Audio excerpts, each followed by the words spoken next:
Welcome to Official News Network. Please subscribe and check notification box to get all breaking news alert. Can the world's mightiest naval fleet survive the perfect storm? It was a once-in-a-decade display of American firepower. 3 U.S. Navy aircraft carriers, the largest, most sophisticated warships in history, assembled off the Korean peninsula, in a move timed to coincide with U.S. President Donald Trump's first official visit to the region. But behind the dramatic show of force, questions are emerging as to whether the U.S. Navy is up to the challenges it faces in the Pacific, from both a nuclear-armed North Korea and a strengthening China, at a time when its top leaders acknowledge it lacks the money, manpower and weapons to ensure success, and when a massive corruption scandal threatens the ranks of dozens of its top officers. The three-carrier exercise, conducted in early November with South Korean and Japanese warships, was just one of about 160 multilateral and bilateral exercises performed this year in the area of operations overseen by the Navy's 7th Fleet, a Navy spokesperson told CNN. That's about one exercise every 2 days. And the tempo of operations isn't slowing.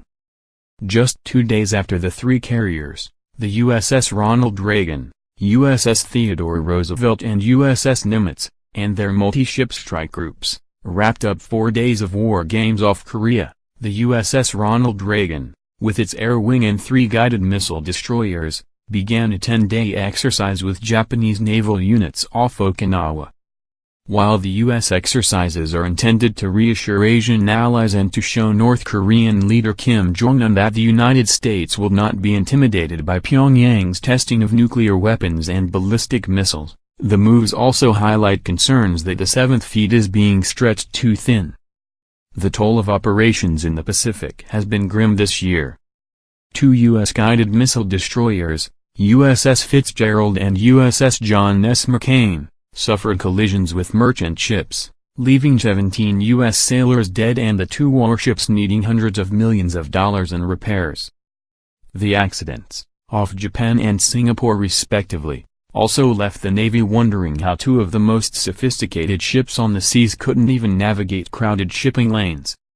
In total, the 7th Fleet has clocked up 5 major non-combat incidents in 2017 involving ships and an additional 2 involving aircraft, including Wednesday's crash in the Philippine Sea of a plane taking personnel to the Reagan. A U.S. Government Accountability Office report from September warned lengthy deployments of U.S. ships based in Japan, as both the Fitzgerald and McCain had been at the time of their collisions, often result in key training requirements being neglected due to the demands of operational duties, something the report describes as a problem. Without training time, perishable skills atrophy, said Carl Schuster, a Hawaii Pacific University professor who spent 10 years driving U.S. warships. Military commands are like a football team, you constantly have to practice, added Schuster. Appearing before the House Armed Services Committee as part of an investigation into the series of fatal crashes and collisions at sea, the Navy's No. 2 officer, Vice Chief of Naval Operations Admiral William Moran, said the Navy is trying to do too much with too little. We continue to have a supply and demand problem which is placing a heavy strain on the force, said Moran. All of these things culminate with this notion we aren't big enough to do everything we're being tasked to do, Moran added. And our culture is, we're going to get it done, because that's what the Navy is all about. And sometimes our culture works against us. It's an opinion shared throughout the naval establishment, where frustrations are mounting as to the rising set of operational demands placed on the 7th Fleet.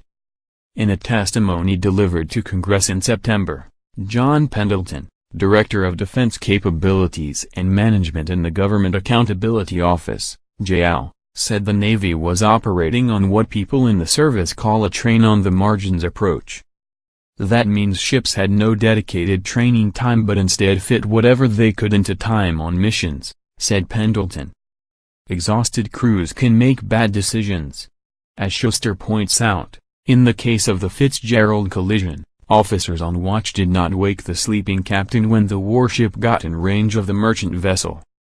They were either incredibly complacent or sloppy beyond description, said Schuster.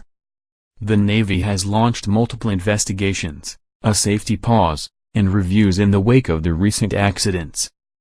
During an appearance at the House Armed Services Committee hearing in September, Secretary of the Navy Richard Spencer said the reviews will include a Chief of Naval Operations-led comprehensive review that will take a look at the tactical and operational situation as well as a departmental strategic readiness review that he said will involve an independent team comprised of military and industry experts that will look and examine root causes, accountability, long-term systemic issues, and then provide remedial insight.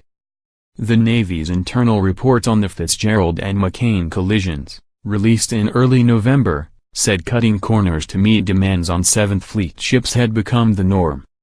The risks that were taken in the Western Pacific accumulated over time, and did so insidiously, the report said. The dynamic environment normalized to the point where individuals and groups of individuals could no longer recognize that the processes in place to identify and assess readiness were no longer working at the ship and headquarters level. Surveys of sailors aboard the Japan-based guided missile cruiser USS Shiloh carried out between June 2015 and August this year point to severe morale problems. One sailor described serving aboard the ship as being akin to being on a floating prison, according to surveys obtained via the Freedom of Information Act by Navy Times. The survey responses, which run into the hundreds of pages and list a variety of complaints, including suicidal thoughts and despair, also show that junior sailors were concerned about receiving harsh punishments from the Shiloh's then-commander, Captain Adam M. Cook, including being placed in the brig and fed only bread and water.